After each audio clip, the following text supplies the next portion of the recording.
all of the references to wine in Masechet Berakhot are concentrated in the 3 chapters that deal with Berakhot over food. Right. Okay, and Berakhot over food actually divide into Berakhot over specific foods and Berakhot that accompany meals. So in those 3 chapters, again, if you look at chapter 6, the very first Mishnah tells you that you have 2 major categories of Berakhot. Berakhot for perot, perot haaretz or perot haadama, okay, which you say borei pri adama, and you have perot ha'ilan, okay, fruit of the tree, for which you say borei pri ha'etz. But each one of these 2 categories has an exception. Okay, there's one thing that grows from the ground, okay, which doesn't get the bracha of borei pri adama, but rather motzi lechem min haaretz. That's of course bread. Okay? And there's one fruit of the tree that gets its own special bracha, and that of course is wine, not grapes. Grapes, you say borei pri ha'etz. Okay, but wine gets its own special bracha, just as bread gets its own special bracha. So right away at the beginning, wine is singled out together with bread as the 2 most significant parts of the diet.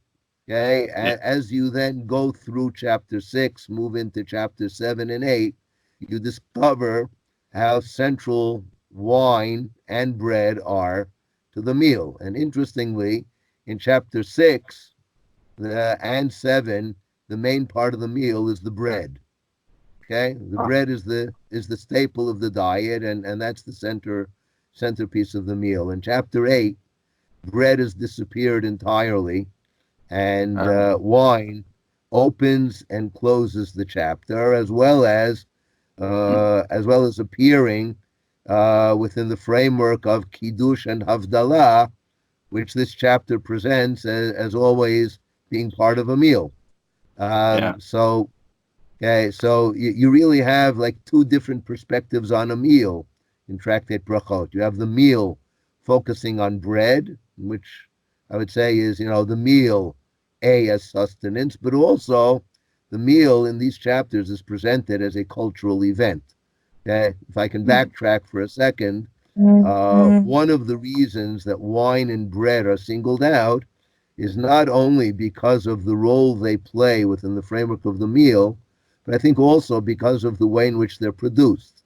And I think there's a strong connection between the 2 of them.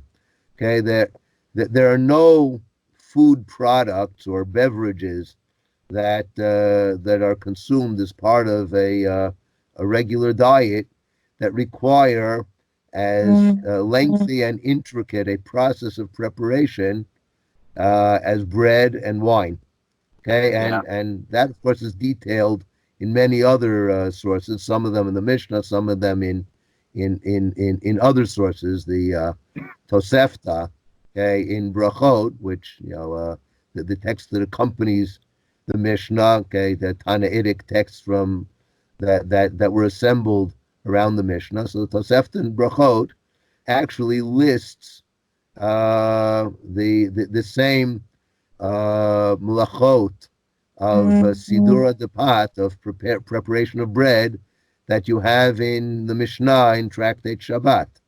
Okay, and the point seems to be that both bread and wine are very much human production. Okay, normally we bless God for the food we receive from Him. Okay, that's borei pri adama, borei pri ha'etz, or even shakol niya bidvaro.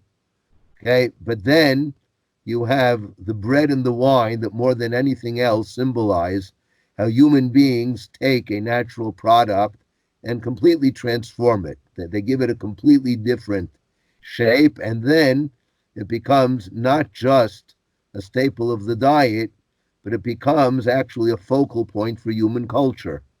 So the meal will center on these things. Human beings, after a lengthy process of production, then he puts it on his table, and these then become, the centerpiece around which the whole meal revolves. And the meal, again, is not just an individual. Normally, a meal is eaten as part of some kind of a community. It can be a small community. Let's say in Berakhot chapter 7, you have the Zimun, which can range from 3 to 10,000 people who are eating together.